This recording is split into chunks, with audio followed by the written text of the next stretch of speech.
ক্যানিংয়ে SDO BDO অফিসের সামনে কিভাবে অবাধে বালি এবং মাটি পাচার চলছে, প্রশাসনের নাকের ডগায় চলছে বালি এবং মাটি চুরি, অথচ কেউ কিছুই জানে না। মাতলা নদী থেকে পাম্প দিয়ে বালি মাটি তোলা হচ্ছে এবং তারপর পাচার হয়ে যাচ্ছে। প্রশাসনের নাকের ডগায় এই সাদা বালি পাচারের রমরমা কারবার চলছে। যে মুহূর্তে এবিপি আনন্দ পৌঁছচ্ছে সেখানে এবিপি আনন্দর ক্যামেরা দেখা মাত্রই এই বালি মাটি চোররা দেদৌড়, এই সেই ছবি দেখতে পাচ্ছেন। এটা হচ্ছে গোলকুটিপাড়া পুরনো খেয়াঘাট থেকে সাদা বালি পাচারের ছবি।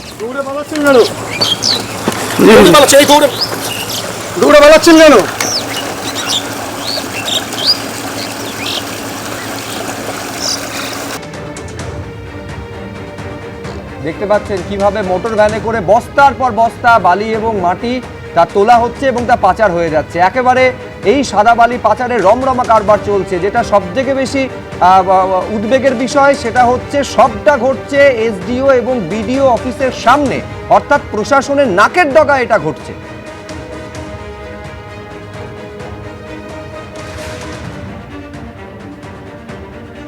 দিনে রাতে একেবারে চুরি হচ্ছে বালি।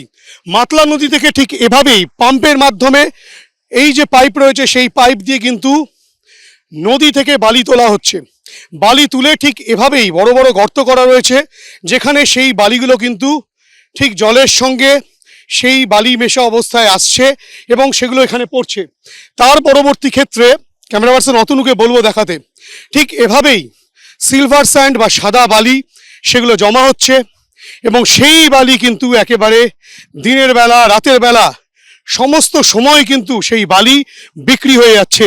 এবং মাতলা নদী থেকে এই কর্মকাণ্ড চলছে একেবারে ক্যানিংয়ের যে এসডিও অফিস রয়েছে, এসডিও অফিসের একেবারে উল্টো দিকে এই ঘটনা ঘটে যাচ্ছে দিনের পর দিন।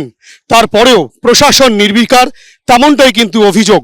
এবং যে চিত্র দেখা যাচ্ছে যে রীতিমতো দিনে দুপুরে এই বালি চুরি চক্র চলছে এবং বিস্তীর্ণ এলাকা জুড়ে এই বালি চুরি চক্র চলছে, সেই ছবি কিন্তু ধরা পড়ছে ক্যানিংয়ে।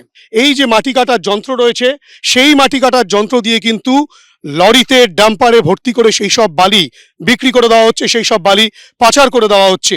সেই চিত্রই দেখা যাচ্ছে যে এখানে কিন্তু স্তূপাকৃত অবস্থায় রয়েছে সিলভার স্যান্ড বা সাদা বালি।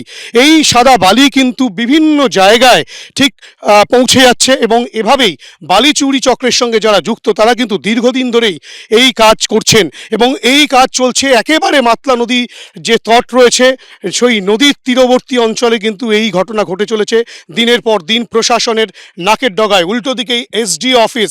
ছবিতে একেবারে স্পষ্ট যে বড় বড় গর্ত তৈরি করা রয়েছে মাতলা নদীর একেবারে তীরে, সেখানে কিন্তু পাম্প করে ঠিক এভাবেই যেভাবে আমরা দেখছিলাম পাইপের মাধ্যমে পাম্প করে সেই সব বালি মাতলা নদী থেকে তুলে এই গর্ত বোঝাই করা হচ্ছে।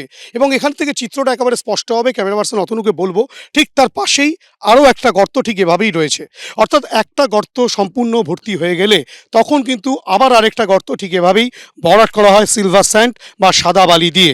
এবং সেই সব বালিগুলো কিন্তু দিনে রাতে সবসময় ঠিক এই যে মাটি কাটার যন্ত্র রয়েছে সেই মাটি কাটার ভারী ভারী যন্ত্র একাধিক কাজে লাগিয়ে সেই বালিগুলোকে কিন্তু পাচার করে দেওয়া হচ্ছে। বালি চুরি চক্রের সঙ্গে যারা যুক্ত তারা রীতিমতো এখানে একটা ক্যাম্প তৈরি করেছে।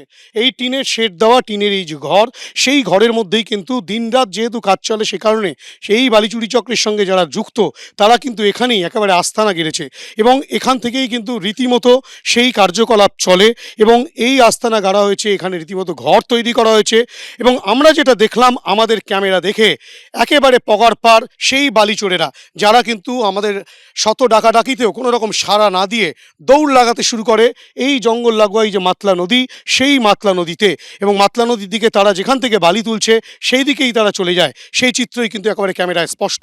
সেই ঘর এক প্রকার এখন ফাঁকা, তারা যে যার মতো করে পালিয়ে গিয়েছে। আমাদের এবিপি আনন্দর ক্যামেরা যখন তাদেরকে জিজ্ঞাসা করতে যায় কতদিন ধরে এই কাজ চলছে, কারা চালাচ্ছে, সেই প্রশ্নের উত্তর না দিয়ে তারা ঠিক এভাবেই ঘর ফাঁকা রেখে পালিয়ে গিয়েছে। ক্যামেরা অতনুকুণ্ডুর সঙ্গে হিন্দল দে, এবিপি আনন্দ, ক্যানিং।